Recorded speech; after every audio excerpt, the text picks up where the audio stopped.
Welcome back, everybody, to Salty Runback's coverage of the 2024 Collegiate League of Legends Championship. We saw that nice reflective with one of the stalwarts on the University of St. Thomas, Robbie Bob. The other stalwart, Porsche, has certainly put in work as those two seem to be leading the way for UST, have been for years. And man, this team is really surprising a lot of people today.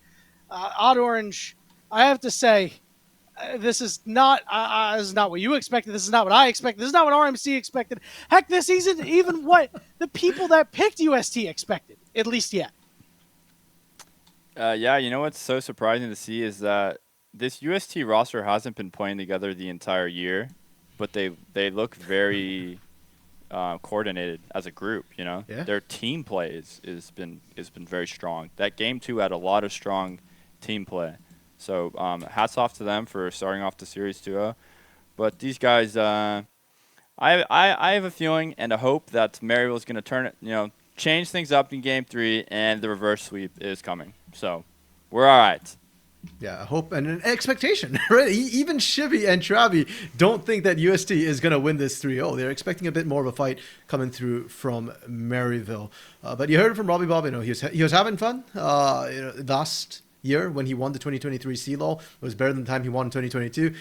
Imagine he wins 2024. It's going to be huge. And for UST, I wonder when it becomes an expectation for them. Because let's not forget, again, they are the reigning champions of CLOL. Right, we keep calling Maryville Kings of Collegiate, but at this point, I gotta ask, especially you, Orange, you are on that Kings of Collegiate team. Can we keep calling them Kings of Collegiate if they can't seem to win CLOL? About that too. So it seems like every CLOL that rolls around, Maryville is the not unanimous, but the favorites going into their championship match or whatever match they end up losing, and then that pressure, maybe like the expectations, and then they fumble. But I can see a world where UST wins this series, Maryville climbs from losers bracket, and then they come back into the finals, and UST is the one who has to, everyone's predicting UST to win it all, and then maybe Maryville will turn it around then. But this series is not over, and about what you were saying, yeah, I mean, Maryville's done some great things outside of collegiate. They play second place in NACL. We won NACE this year. Maryville's always doing things outside of the collegiate tournaments, but this is what matters. The college championship is why all of us get our scholarships, and it's what we compete for. So none of that other stuff matters too much when we want the CLOL championship. And you know what? How many times has Maryville won 3 games in a row without dropping one? Plenty. Certainly possible for that to happen here at RMC. One thing I want to touch on before we really start digging into the draft is you mentioned, when does it become expectation for UST to be the favorites? And I think they have certainly made that statement known here today. I think that even after these first 2 games, even if Maryville were to win the series, don't think that UST is going to be able to beat Maryville for the championship. Well, you have another thing coming. This time around, the Skarner will be banned by Maryville as the teams have swapped sides. Interesting. So I guess the Maryville must think that Skarner is this. I mean, has looked very strong. So I would imagine that Porsche does play, and it's a very strong champion that is just, you can one pick it, send it top, and no matter what it plays versus, it's overpowered. Yeah. It's interesting, too, that Maryville has opted for Rid side in this game, if you think Skarner is that overpowered, right? Because so far, we've not really seen the counter picks come through from Maryville, and if you're taking Rid side and having to ban Skarner now, then I need to see you counter with some picks, whether it be, in bot lane after seeing, blue 2, blue 3, or whether it is that sort of R5 counter pick that Rid side is most known for in their drops. This is the first time that Jinx is available in this series, by the way. Banned by UST the first 2 games, and this time they pick it up for themselves.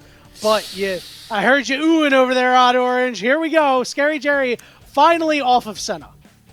Yes, no, this is something I'm happy for. The Jinx is a good first pick because it scales and it does well into a lot of AD carries, even like the Varus. But the Varus will give you agency. The Varus will give Maryville the ability to choose their fate, so to speak. So I'm glad that they picked up the Varus. The Maokai coming in early, which is kind of surprising. But, Maokai always rounds out a comp very well. Yeah, and on top of that too, I think this is more in line with our expectations, right? Seeing Array on Jinx, that is sort of a bread and butter champion for him, scaling style champions. I mean, he's done great on the Aphelios, Jinx right there as well. But seeing Scary Jerry on something where he controls his own fate, like you're talking about, Otter, and something which has a bit more lane pressure is something we've seen lacking. Now, Sion picked up once again by UST. There is potential for a lane swap. It didn't work out quite right in game 2. But, you know, Jinx in a lane swap, I like it. She gets played really quickly, and you avoid the Varus lane. So that's going to be my expectation until I see otherwise. Also, with the Cassante Skarner banned, it makes the Sion blind stronger because Cassante and Skarner are both... I mean, I guess Sion was picked into the Skarner, but Cassante specifically is good into tanks. So yeah, it allows for the blind pick Sion to go through easier. Yep, great draft strategy from UST here. And also Azir, the first time we're seeing this champion in the series. That going over to Spyrax, that should be very useful this game, especially with the way UST's team composition is trending. They got a couple of burly boys in the form of Nautilus and Sion, and it may be you want to push them away from Array and now expose the AD carry, keep him all alone. We'll see what the response is going to be, and I'll tell you this much, it's not going to be Ahri, and it's not going to be Galio. I do like those 4 or 5 bans on Maryville because I think they would pair well with pretty much anything that Kenvy's willing to play. And yeah, I mean, so it looks like they're willing to give Kenvy the Jarvan, give Kenvy the Vi, and they're more concerned about the Ahri Galio pairing. Yeah, the Galio I think was the scary part. And I'm so glad we're finally seeing respect for that Galio pick coming through because you couldn't shut down the Aphelios last game. Yeah, you're probably not going to shut down the Jinx this game. And now UST looking, looking strong in the late game. I was going to say, ASO's still available for Robbie Bob if they want this pickup right now. It's great into the Azir as well if you can survive the laning phase, which honestly isn't that hard. With the ASO and being able to farm. Yeah, but again, pressure still, it feels like, on Maryville to make things happen in the early game.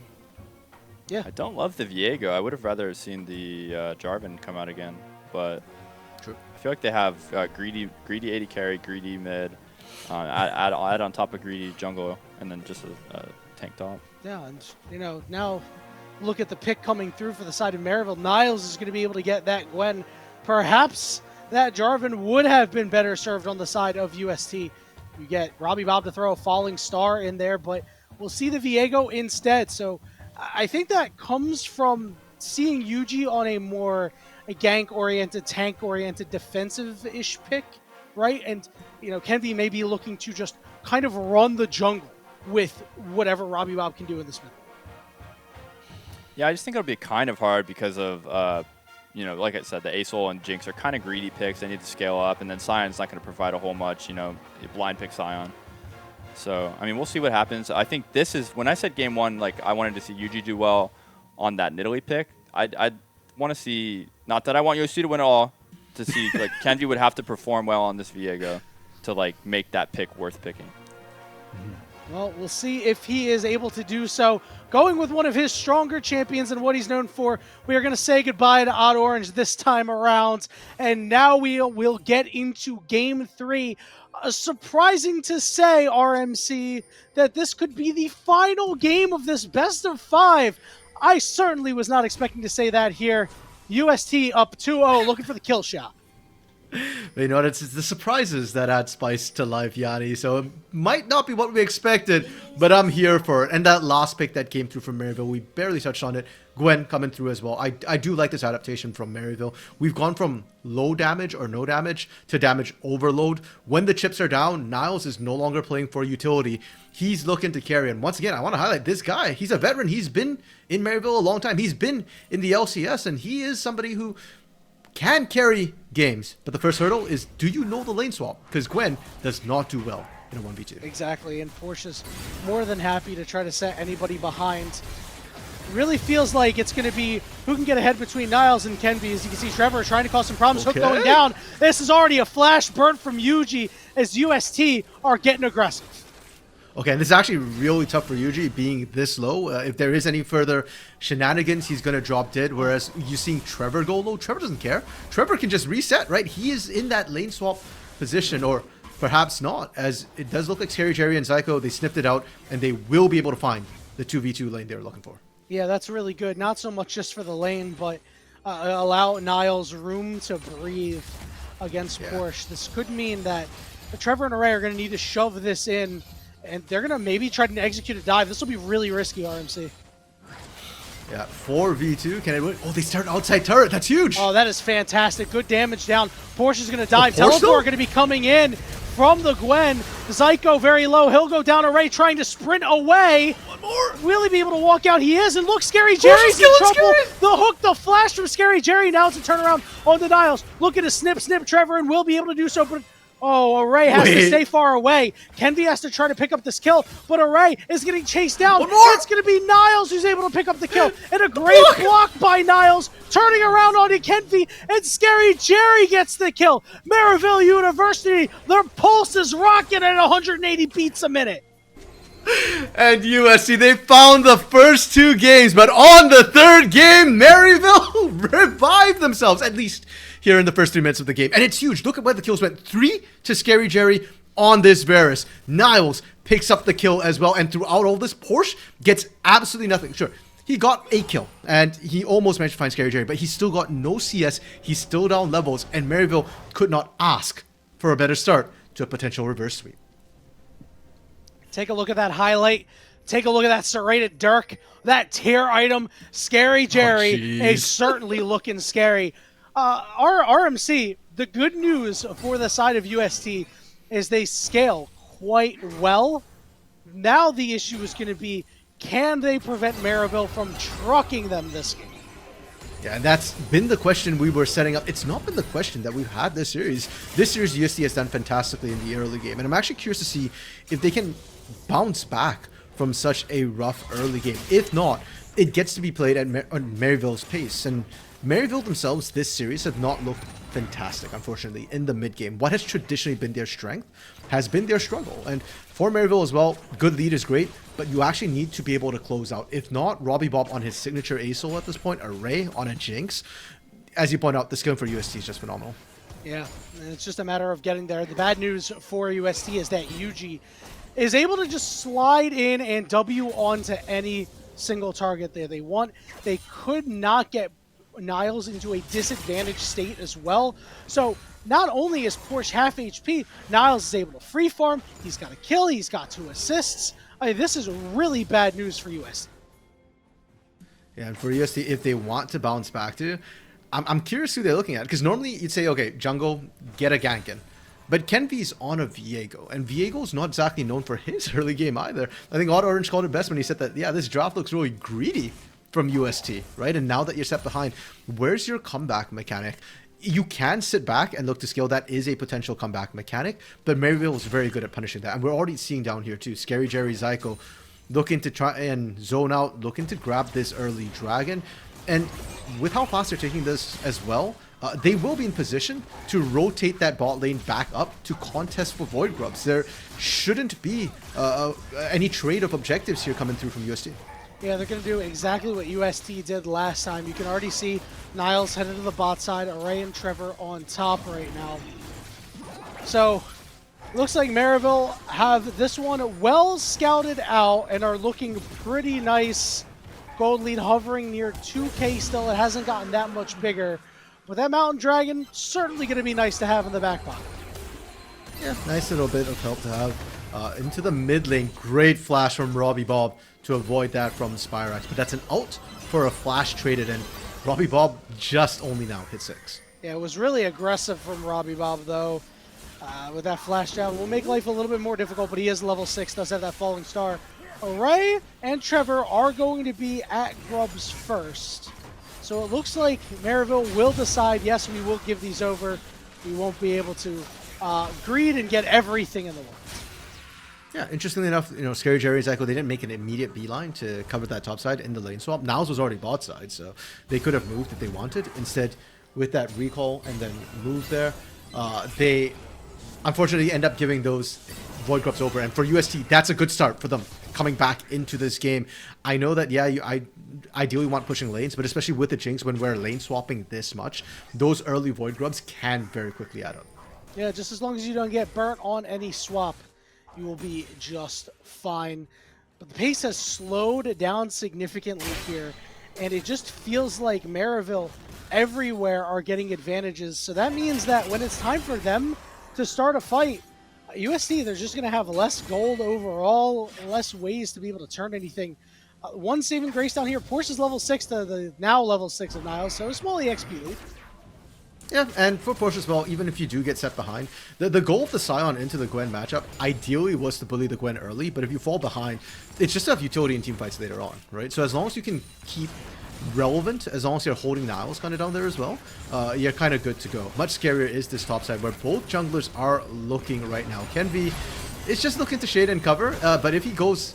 he completed the recall. Yeah. This is when it gets a little bit dicey. Yeah, Ray was forced to cleanse there as well due to the Chains of Corruption landing flush. This could be problematic for the bot laner of UST because there is quite a bit of CC on the other side. Seeing UST coordinate their recalls. Probably going to look for a swap once again. It's a question of whether they can get caught. Robbie Bob, though. Yeah, Robbie Bob is in so much trouble. We talked about how Yuji just makes it easy to get on priority targets. Kenvi is here to try and help his buddy Robbie Bob out, but Kenvi has realized that his goose is cooked. Will be a kill for Spyrax. Flash burnt earlier from that attempted shuffle from Spyrax. Great from Maryville to punish that, something that we criticized them for not doing in game 2. Maryville, you know what? Their early game looked great. Their draft looked solid, and it looks like their mental has fully reset as well. So they're definitely looking really strong heading towards this mid game.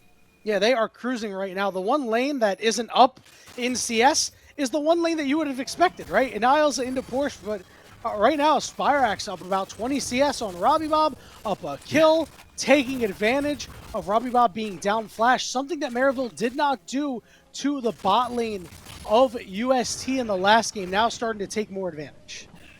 Yeah, it's the first time we're seeing that advantage, but I need to see almost, I feel like, more, Yanni, from this bot lane. Because for now, Scary Jerry and Zyko, they got all of the kills from that early lane swap and the early action that happened up top. But in lane so far, Array's been able to... level 6. Welcome Keep that Zyko. in mind. Zyko is going to be the one CC locked, and he will fall. Array is going to be able to reset and get excited. Won't be able to stun up anybody else. Scary Jerry looking for a kill potentially on the way out, unable to do so. So quick play from UST.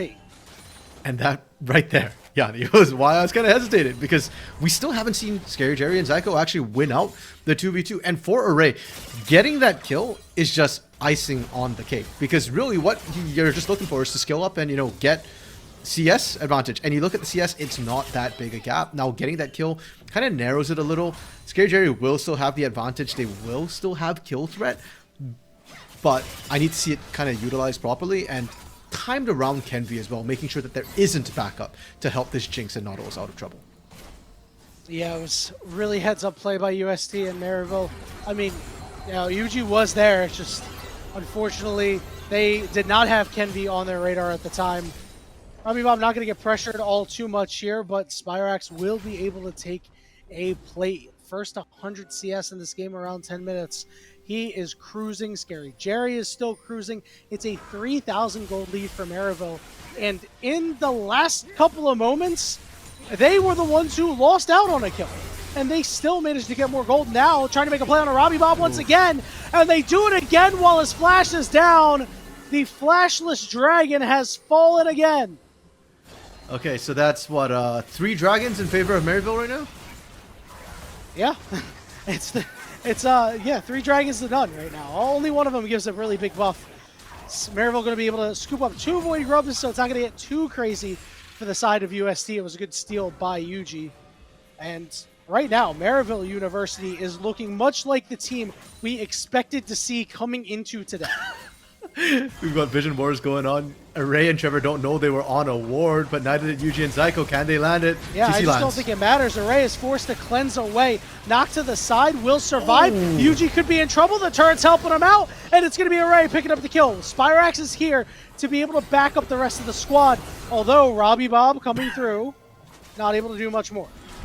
Okay, enough done, and USC had to send everybody into the top side to cover for that. They do manage to get the kill, punishing Yuji for over-aggression, but in the meantime, bot side, Niles was able to just push up completely there, get a whole bunch of CS, get a significant lead here. That one lane where we're kind of saying that hasn't fallen too far behind for USC, well, now it has, and now Maryville have won out pretty significantly in every single row. Yeah, since then it's absolutely exploded in favor of Niles. The good news for UST is while they're down in gold, a lot of the gold that they've gotten is onto Array, who now has this Kraken Slayer compared to the opportunity of Scary Jerry. So you've gotten your AD carry back in the game. You've gotten your hyper carry back. It's just a matter of if UST can continue to hang on and not bleed too much gold. And for UST to a certain extent, I guess this is comfort zone for them. Like, they are very used to going down gold early in the game and bouncing back from there.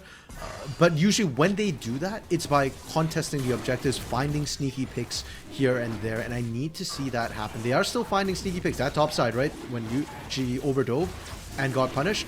Maryville, they're answering back with objectives. This will be their second Drake, but UST, the big question is third Drake for me, right? Can you actually contest for it? I don't need them to win the fight for third Drake, but I need to see them at least be competitive and make Maryville hesitate, because right now, there is no hesitation for Maryville on any of these plays. Hex Tech Soul will be the map, so keep in mind those Hex Gates will be very good for guys like Kenvi to be able to get around a little bit quicker. Getting to see Niles in the bottom corner right now, just taking first brick for Maryville, able to pick that up. That Gwen is going to become an absolute menace. Riftmaker already picked up right now. You compare that to Porsche, who hasn't completed first item. Nobody can stop Niles in the 1v1 split push, and that's a comfort zone for Niles. We talked about Niles being a carry before. Okay, he's still playing the utility style right now. He's still playing for the team. He's still playing for map pressure more than anything else. When he gets to team fights, though, that all changes. Yeah, I don't know who's going to be able to stop this guy. Because he is going to go absolutely crazy later on in these fights. Like you already mentioned, that Riftmaker already going to have that. It's a 4,000 gold lead for Maryville. And I think the difference here for the side of UST is Kenvi hasn't really been able to get started. These resets, sure, Array has been getting them, but there hasn't been much more. UST still doesn't feel like they are going to be able to be ready to fight. No, and even right now, as we see Herald being taken by Maryville, I don't think UST should be looking for this one either. I don't think they are ready to fight right now, but they're trying to contest. Maybe they are. Zyko's going to get stunned up. Here come the roots. Okay, but he's going to fall.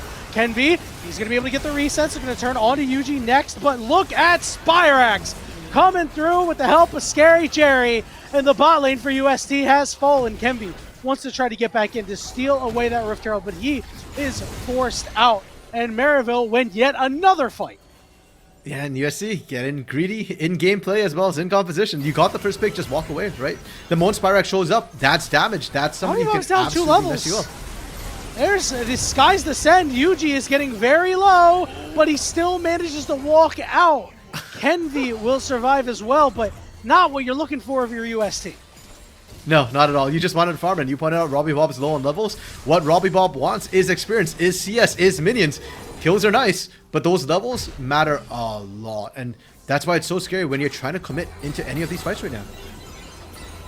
Yeah, there's just no way that UST is able to do anything more. It feels like it's got to be a pick and then let the objective go. Get another pick, let it go, but how long can you do that for? With 2.5 minutes to the next dragon, and it being the third dragon for Maryville, if they pick that up, especially with a Hextech Soul on the map, RMC, we're 15.5 minutes in, and UST is running out of time. Certainly feels like it, and this is what it feels, the Maryville special, right? When Maryville gets lane leads, they do not let go. Now, think back to game 1, and UST got the early leads, Maryville punched back the mid game, but it took one fight to turn the game. So for Maryville, especially with a composition with double resets, with Viego, with Jinx, with an Aurelion Soul that theoretically scales infinitely as well, there is always a chance for UST, no matter how dire things look. I'm always scared for the turn that UST can provide. So for Maryville, leads are great. Until the Nexus goes down, you know, there's always a chance. Yeah, they say it's a marathon, not a sprint, right? Especially when you have the Aurelion Soul and the Jinx. But unfortunately, in this game, UST, out the gate, they rolled their ankle, right? And they had to limp the first couple of feet. They rolled their ankle really hard. You know, they thought they had to get the trainers out there for a potential fracture, because they went down 4 kills to 1 very early, gave 3 away to Scary Jerry. But UST has said, no, I'm going to continue this race, at least in this game. But I dare I say, this game is not looking very competitive, RMC. Not yet, not right now, and that's why, Yanni, I'm still waiting for that third Drake to come through. Can UST make this look competitive? Because you mentioned about Hextech Soul. Well, let's talk a little bit about why Hextech Soul is going to make this so incredibly hard to play out. Because Maryville, it's the slow component. The fact that you stack slows on multiple people, or you can jump that slow into multiple people, and then you can't run, you can't kite. And unfortunately for UST, a lot of their mid-game is going to be around trying to position better. Because in terms of stats, you are falling out. We're looking for the pick right now. Trevor has gotten around. Spyrax is not very tanky. This could be a dive. Yeah, they're going to try to go for it. The minions are here. Knockup goes down. Stuns going down. Yeah. Shutdown for Kenvi. Nice play by UST.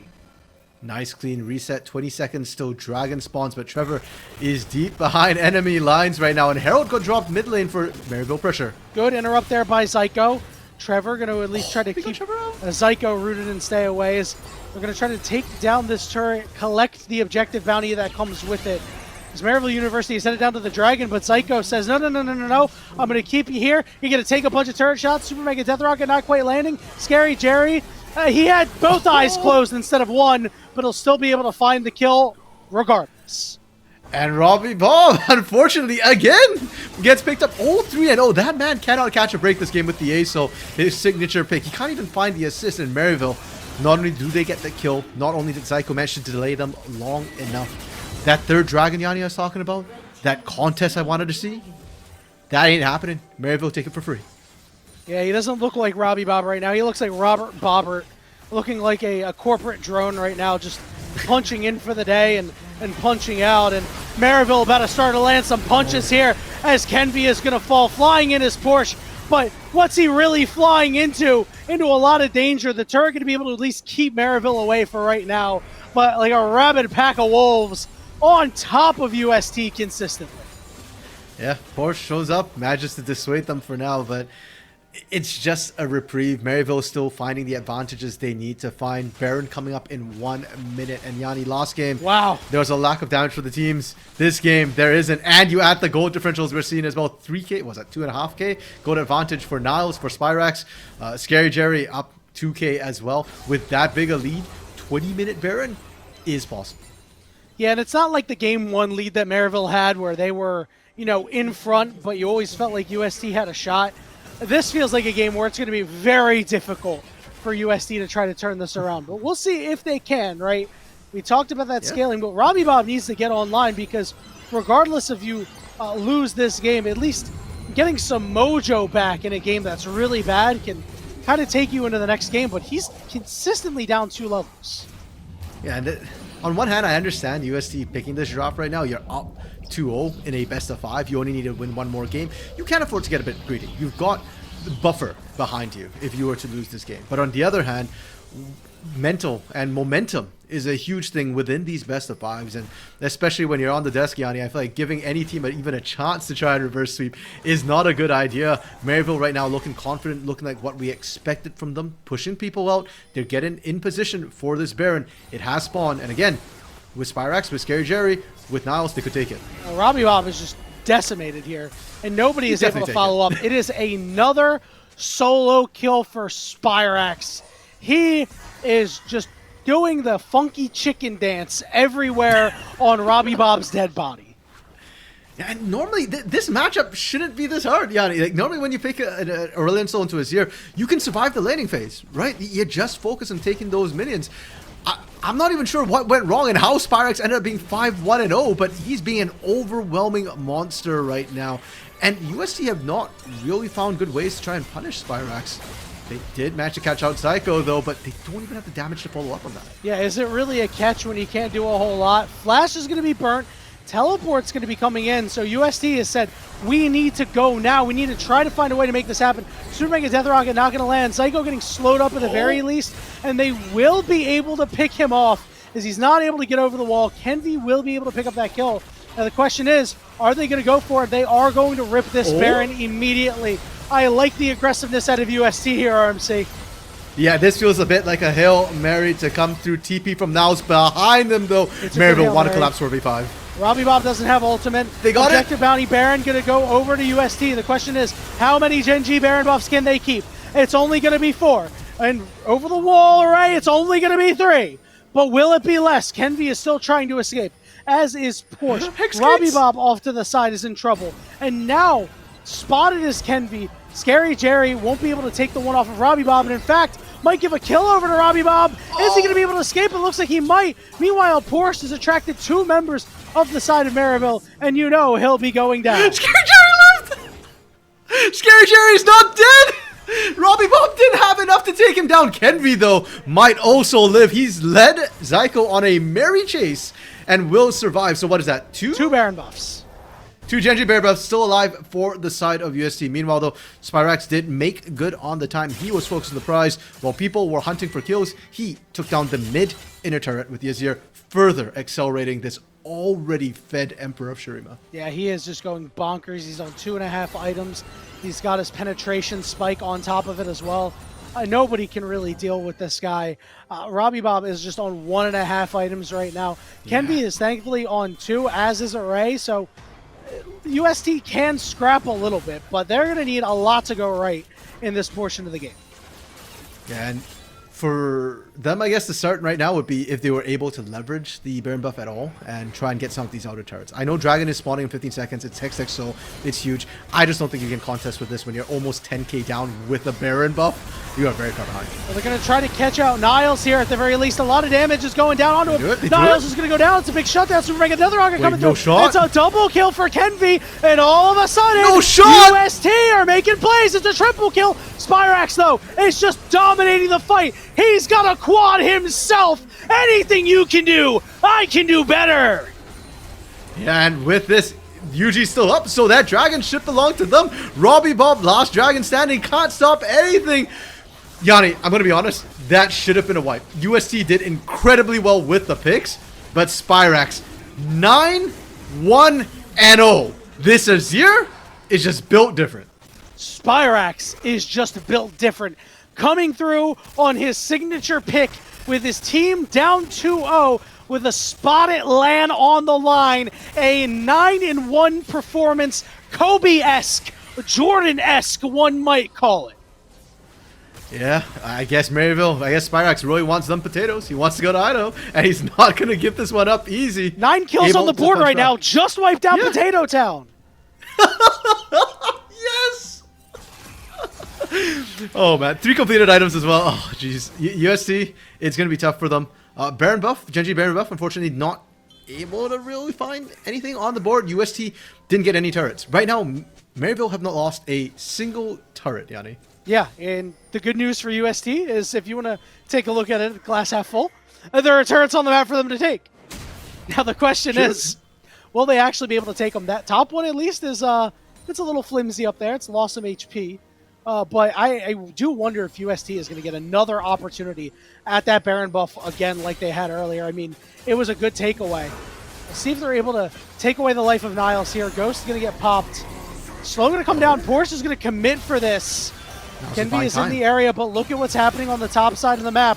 Niles is just wasting their time, and here comes the siege. It's just Trevor and Array, and there's nothing that they can do. Top inhibitor turret has fallen. Top inhibitor gonna go down next. The question is, will they continue the push? They will Hexgate out. And now, in the meantime, by the way, still held almost everybody there. Robbie Bob only just managed to complete the back to his base when topside is already down. Trevor? He's going to get rooted up. They're going to try to knock up Spyrax here, but do they have any follow-up? That's going to be a death charge used, and the main carry for Maryville is quite safe. Yeah, and unfortunately with the Hex stack as well, we're seeing it right there. The Chain Lightning just jumping across. For Maryville to be in any sort of trouble, UST has to find a flank. Front to back, you are just not finding that backline whatsoever. Grasping Root's going to come out. Kenby going to be able to dodge it. Only one member going to be rooted, but it's really all for the pressure. And take a look at what Niles is doing on the bottom side. Super Mega Death Rocket does quite a bit of damage. Kenby coming in on the side. Great double stun coming through. Spyrax is the one who gets hooked. Oh. He's trying to stay alive, but he goes down. It's a big shutdown to Robbie Bob. Now, Niles is looking to rip through everybody like tissue paper. Robbie Bob has to try to run, but he's getting chased down. Over on the side, Porsche's run out of real estate. A triple kill for Niles. You cut off one head of the Maryville Hydra, and more just spawn, RMC. Spyrax set him up. Niles took him down, and Maryville, this is what happens when you put Niles on a carry. I guess this is what happens when you get too comfortable against the Kings of Collegiate. Robbie Bob will go down one more time for the record. as Maryville find their first win of the series. The longest journey start with a single step. I've always said at RMC, and Maryville University looking to follow in the footsteps of Winthrop University, of St. Louis University, and looking to potentially deliver another reverse sweep. Yeah, and you know what? For Maryville, this is huge for them. The mental, being able to bounce back, finding their groove a little bit is massive. And I want to highlight again that counter pick that came through from Niles on that Gwen. That's huge. But going into game 4, Yanni, they don't have side selection. It's going to be UST who gets to decide whether they want blue or they want red. And for UST, I think we talked about it enough in draft. I think they were being very, very greedy with that. It's a nice, easy fix. So, going to game 4, still things for both teams to look at. Going to game 4, indeed, RMC. Things are getting just a teensy tiny bit spicy. We're going to take a very short break, and when we return, we'll be giving you all of the action of the very next draft, the Game 4 draft. This is going to be the draft to determine how crazy this series is going to be. Don't go anywhere. We'll see you soon.